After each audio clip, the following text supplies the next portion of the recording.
All right, hello, my friends, and welcome back to another episode of the Health Detective Podcast by Functional Diagnostic Nutrition.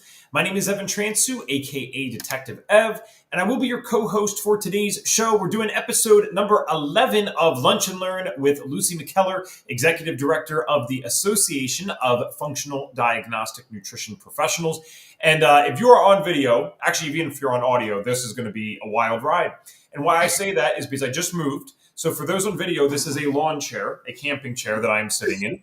I do not have my FDN thing set up yet because I have to figure out if we're even allowed to be, nailing stuff into the wall, and if not, what we can do.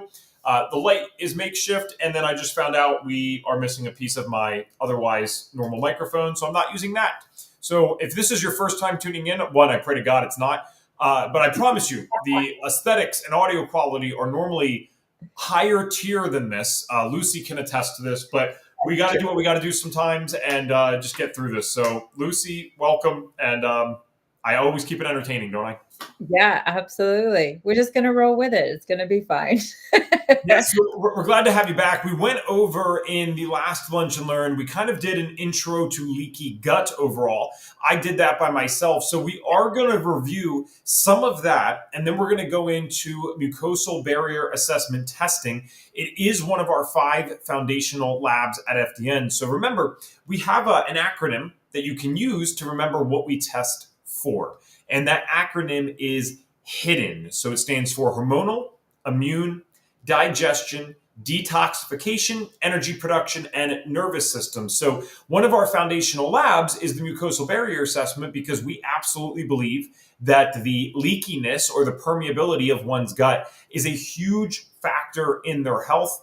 Obviously, a lot of people in the holistic health space will kind of preach, oh, it's the root of all disease. It's the primary cause of all disease. Just to be clear, we don't believe that. We're not in that camp.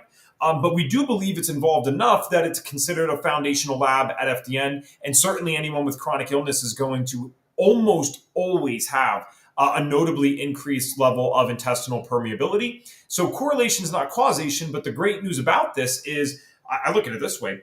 If leaky gut's involved in almost every case of chronic disease, well, we definitely know that we can positively affect leaky gut. We know that we can do stuff about that.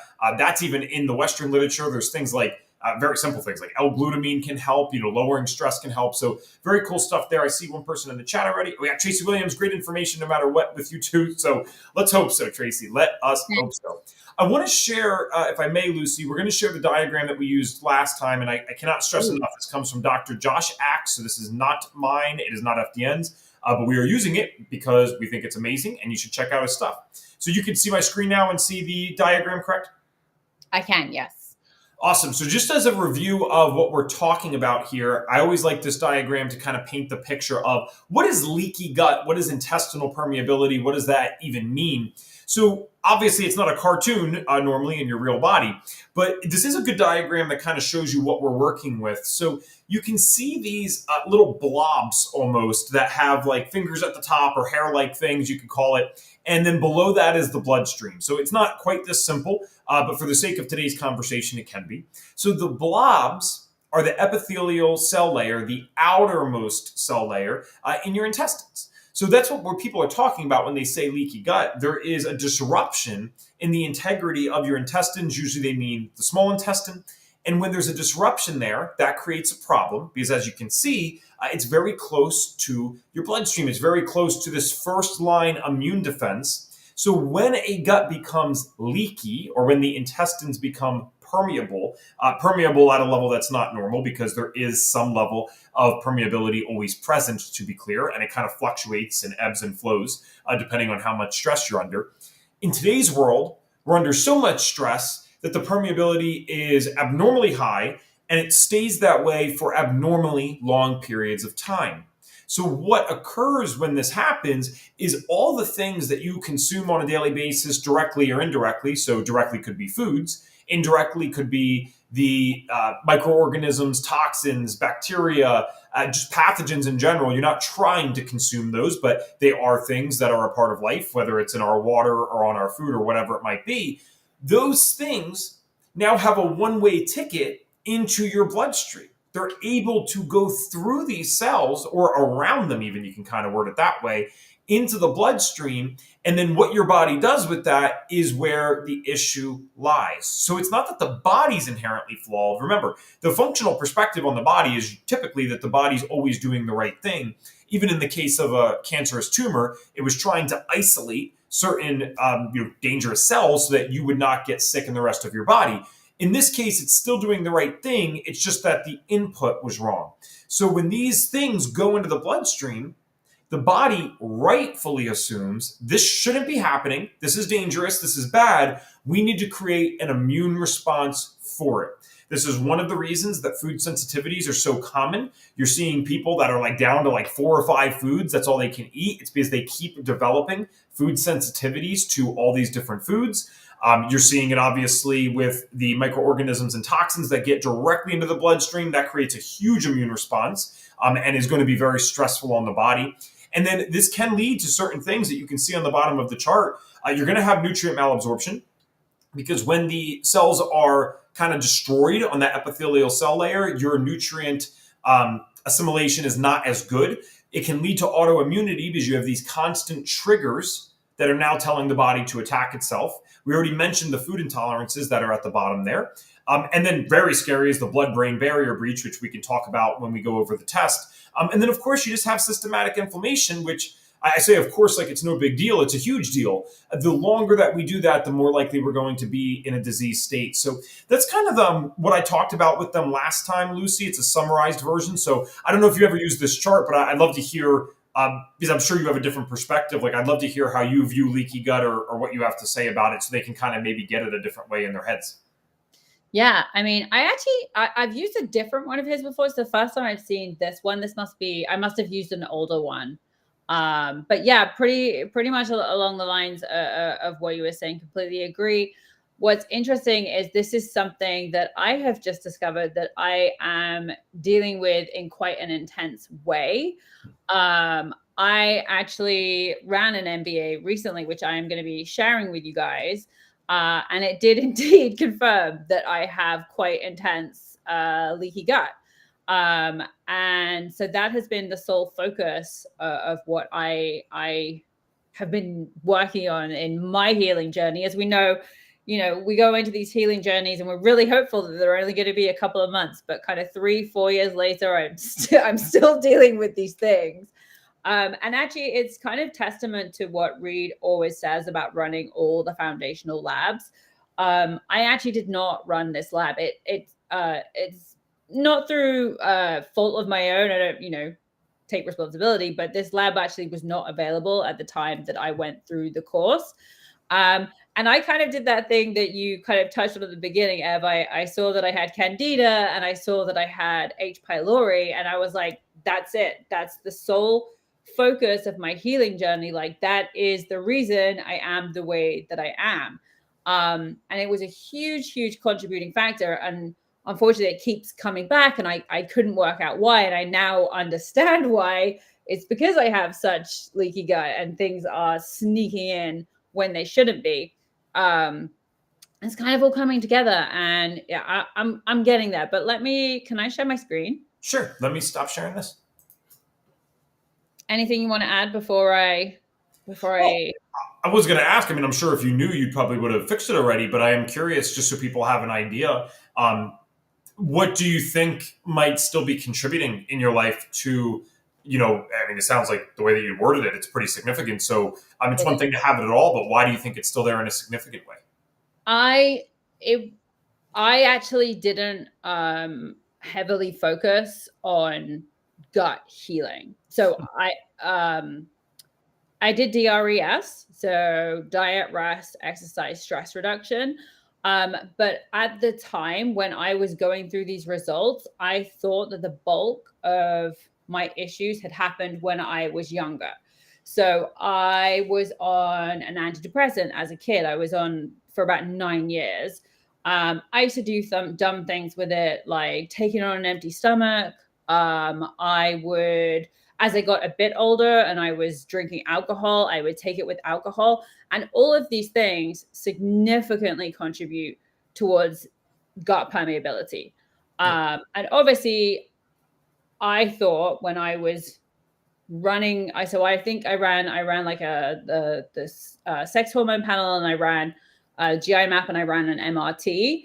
And because I saw such improvement when I focused on the results of those tests and correlating them to what I was dealing with, I was like, okay, that's it. Like I'm dealing with it. I believed that I had removed the root cause, which was the medication. I also did not live a very healthy, balanced life. I definitely, when I was like early 20s, mid 20s, was into like drugs and alcohol, and that was kind of what I cared about. I didn't really take care of my body. I didn't really exercise. I didn't stress reduction.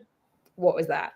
But as I got older, before I found FDN, I did begin to adopt these things. So by the time I got to FDN, I believed that I had removed the bulk of the stress.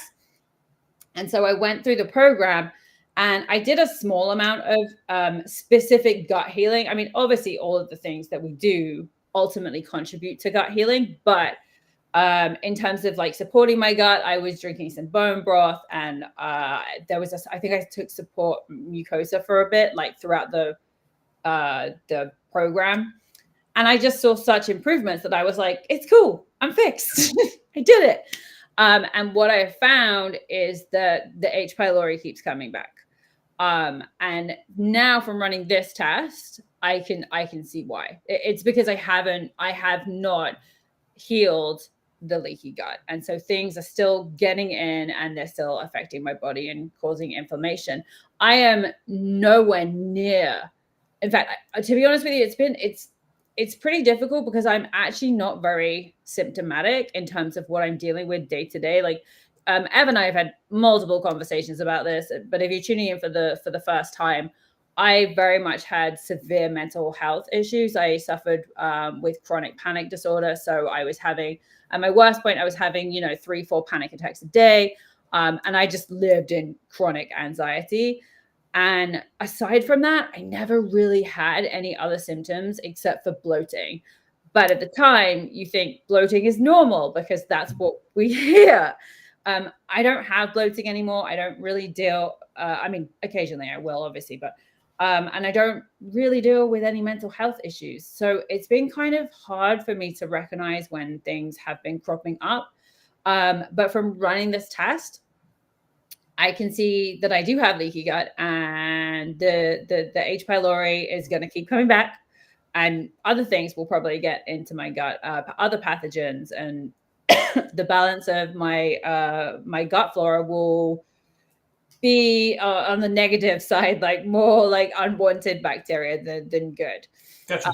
So I'm working on it right now. It's been a work in progress for the last month or so since I got the results.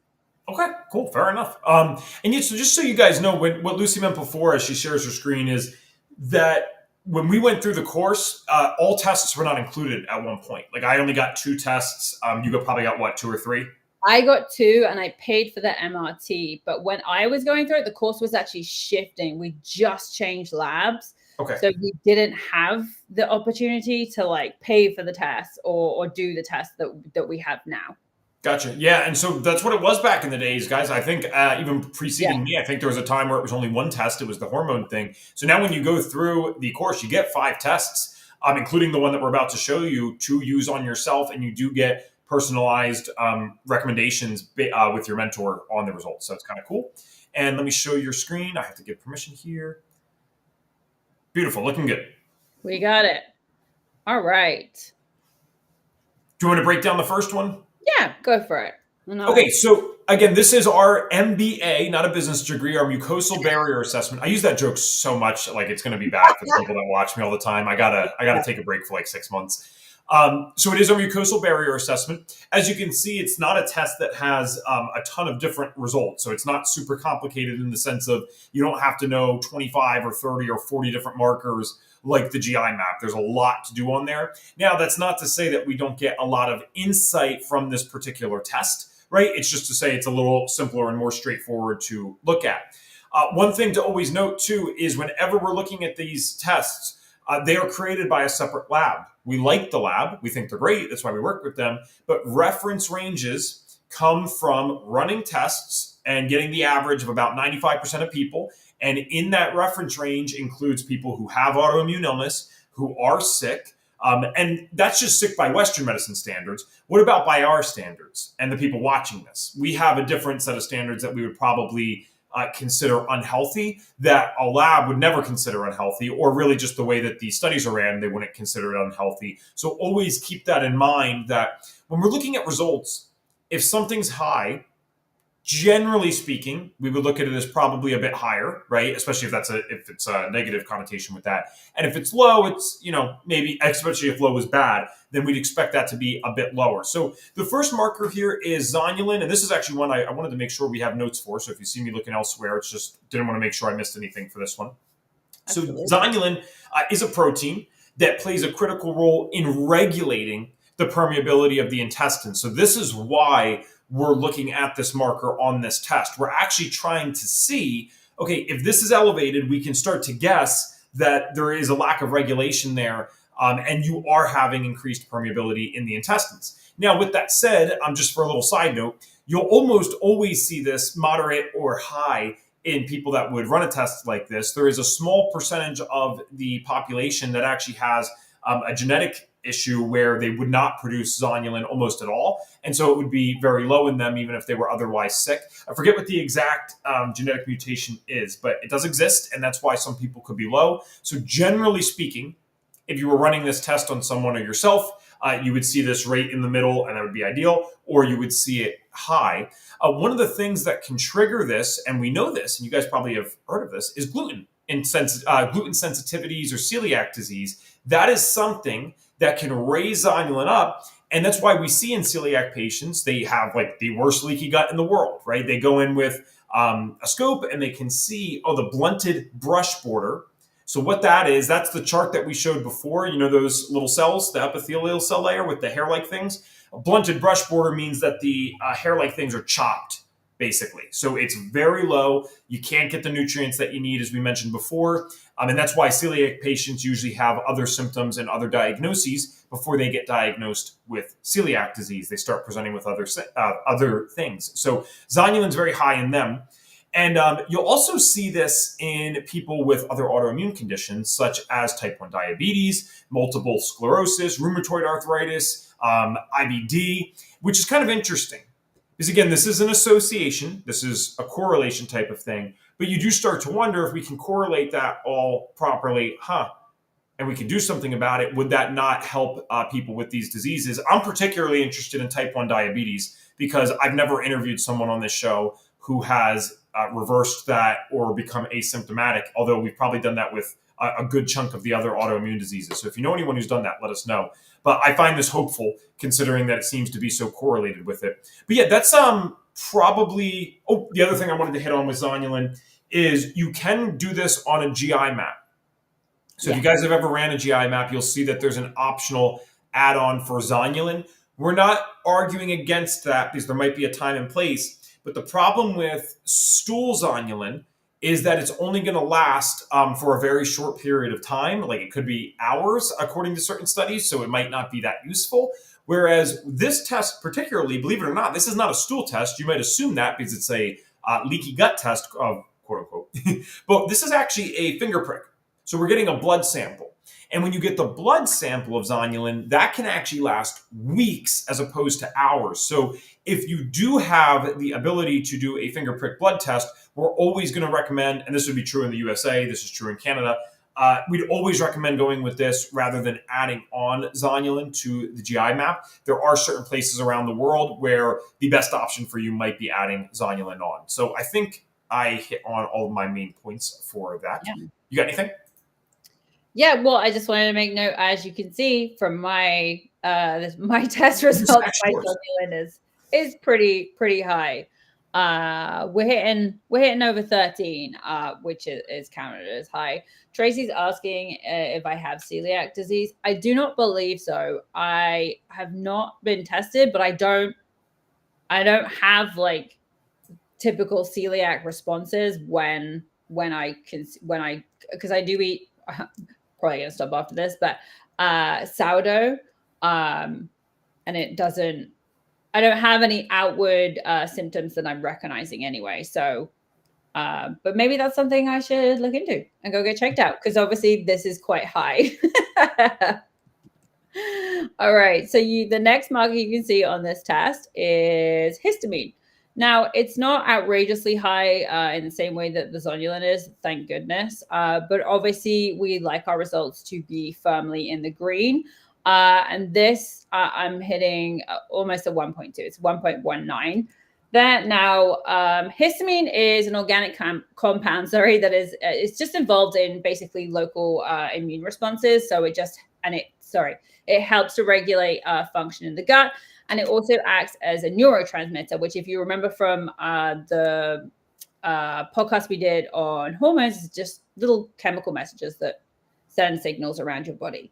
So essentially, histamine is involved in immune responses. So when an allergen is detected, histamine is released, and that causes inflammation, which is your immune response, which is healthy in short doses. And this gives us symptoms such as itching, swelling, redness, things like that. Again, it's involved in gut function. It actually stimulates gastric acid when you go to digest food. Neurotransmitter helps with neurotransmitter activity, and it also is involved in allergic reactions. Obviously, that's tied in with immune response, the itching, the swelling, the redness. Now, I'm not sure. I mean, FDN might count this, like me being in the yellow, as high histamine. I am going to have a clinical advisor session with this. We recommend them to everyone. They are fantastic. Our clinical advisors are extremely well rehearsed. So I'm going to be going over this with them. But when you have too much histamine in the body, it can lead to a condition known as histamine intolerance. I don't believe, this might be great, that I have this at this particular moment based on the DAO, which we'll go into in a moment. But obviously it's trending high. We don't want this. It's not looking good right now. So obviously I need to work on getting my histamine down. Now, some issues, some symptoms you might experience when you have high histamine in your body. So you can get like allergic like reactions. This can be when you eat food, or just generally when you are outside, your body just might be overstimulated. It can also cause gut issues. So obviously I mentioned that it secretes, histamine is involved in secreting gastric acid. And this can go on to cause issues like cramping, bloating, the IBS, which obviously ties in with what F was saying, linked to the Zonulin. Diarrhea, things like that. They can become issues when you have high histamine. It can also actually cause respiratory problems, asthma-like symptoms. We can also have runny nose, sneezing. And I do actually get runny nose quite often, especially around like when I'm eating. So that's kind of interesting. And again, it kind of ties in with those allergic like reactions. It can also affect our cardiovascular system. So it can lead to low blood pressure, things like dizziness and headaches. Thankfully, not getting any of those symptoms right now. But obviously, as I said, this is trending. It looks like it could be trending in the wrong direction, especially when you correlate it with the high Zonulin. So it's just something I need to be aware of and keep an eye on. And obviously, I'm going to keep. I'm working right now to bring this down, and by the way that I'm doing that is actually working on repairing my gut, essentially focusing on getting that high Zonulin down and as fast as I can, essentially. So having high Zonulin does actually increase histamine. This is something I learned when I ran this lab, but it does actually contribute. It can actually increase leaky gut, unfortunately. So obviously that's again another reason why I need to work on this and get it brought down. It's also a factor in chronic inflammation, and it can also affect your gut microbiota. Any thoughts on that? Anything you want to add, Ev, before I move on to the DAO? Well, it's funny because it should have been common sense to me, because I know that you had said that you ran it. I just, for some reason, until you said that, I did not connect that your name was at the top and that these were your test results. Hi. Um, and guys, so one of the things is FDNs, like we test, we don't guess, and that's why we use several Mhm. tests at once to find the real answers of everything. But I am curious with this particular one. I'm almost like, if I had to guess just for fun, right, I would still do more testing, but I am kind of curious if this isn't something to do with, you mentioned H. pylori keeps coming back. Yeah. I'm wondering if possible cross-contamination with something like gluten, because, the histamine and DAO actually aren't even the worst thing in the world, especially considering the zonulin super high. So I'm wondering what's, triggering that, and that could be a specific thing. And if we get that removed, I think this could be overall, I mean, again, I don't want to oversimplify it, but I think this could be overall pretty good to go in a relatively short period of time if it's found out what's causing that, because that is something, I apologize, I forgot to mention with zonulin specifically. So what can cause that to be high, in addition to gluten and stuff? Bacterial infections, right? So I'd want to know with something like this, what does the GI map look like? And you mentioned H. pylori, but are there other things there that are triggering it? SIBO, small intestinal bacterial overgrowth, that can trigger it. And what's really tough with all this, and we're never trying to fearmonger, it's just to let you guys know where people are at and then the things that we need to work on. The problem with zonulin being increased is it's usually happening as a result of things that would create intestinal permeability anyway. But zonulin also does that. So it almost gets worse. It's like this vicious cycle of stuff. So that's why you need to know where it's at, and why you need to know, is it progressing in the right direction? So Yeah. those were just my thoughts for now. I think, I feel like, I mean, just gut feeling too, I feel like maybe one or two things are going to be corrected, and hopefully these will be back in range here. Yeah, this has become kind of like my number one priority now in terms of my health. So it's definitely something I've been, I don't want to use the word fixated, but as close to that without being unhealthy about it as possible. I think this is a huge contributing factor to why these things keep coming up for me. One thing I also forgot to mention is I had a heavy use of antibiotics when I was much younger as well. And I just think I overlooked the importance of my mucosal barrier, essentially. I thought that taking a couple of supplements for 2 or 3 months, whatever I did it for at the time, would suffice. And I didn't take into account the years that it had taken me to get to this stage, on top of my body still being in that weaker state of health and having to deal with essentially the toxic soup that we live in, like the everyday world. So it's just taking me a bit longer, but now I have this, and and I do have a GI map, and I'm able to correlate. I think I'm going to get there much faster. Awesome. Pretty confident. Watch this space.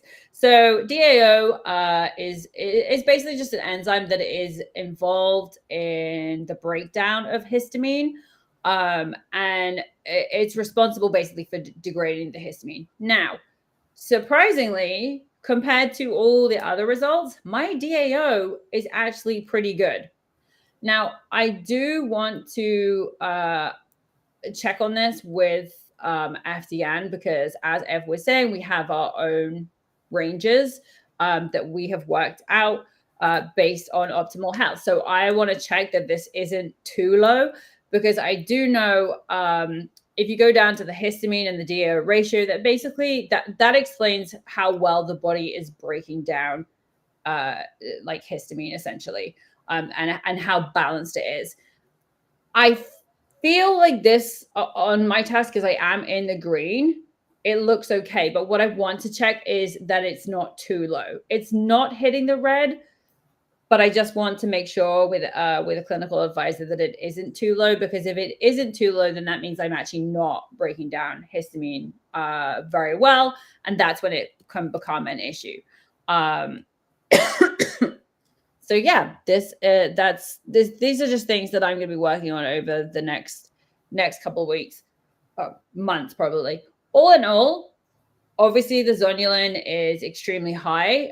That's my biggest concern on this test, but correlated with kind of everything I'm dealing with and what I've seen come up in my other labs, I'm not overly concerned about it. I'm making small adjustments in my life.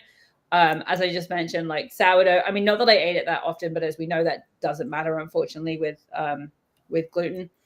But that's going to be going. And there's a couple of supplements I'm throwing in there as well. One thing I'm probably actually going to avoid for right now will be bone broth, because it does have it has a high it can produce a lot of histamines. The reaction from it can be quite high in terms of histamine. So I'm going to be avoiding that one and just focusing on a couple of supplements that have been recommended to me that I know will help with the issue. Awesome. I cannot believe we're already at over 30 minutes. Maybe we'll have to extend some of these sometimes, but we always promise to keep these Lunch and Learns ideally short and sweet, because you can get into these 2-3 hour podcasts on these topics, which are very fun sometimes, but I think we lose a lot of it in that way. And always remember, guys, this is like the high level, simplistic overview of some of the stuff that we learn in the FDN course. We're mostly just trying to show you that this stuff exists, introduce it to you, or hopefully it can be even a reminder for some of our graduates if they tune into the podcast. But that's the idea of this, right? You're going to learn 10 times more than this if you ever pursued something like the course. But these tests are out there. They are things that you can use to kind of get a feel for where you're at gut health wise. I want to be very clear that even if a doctor was interpreting this, these tests are not to diagnose leaky gut. Leaky gut does not exist as a diagnosis, but Western medicine even does recognize that there certainly is an increased level of intestinal permeability for some people. And that level seems to be associated with various diseases, especially autoimmune, skin, and mental health conditions. So we do know that. So just something to watch out for, and know that you can do a lot for your gut.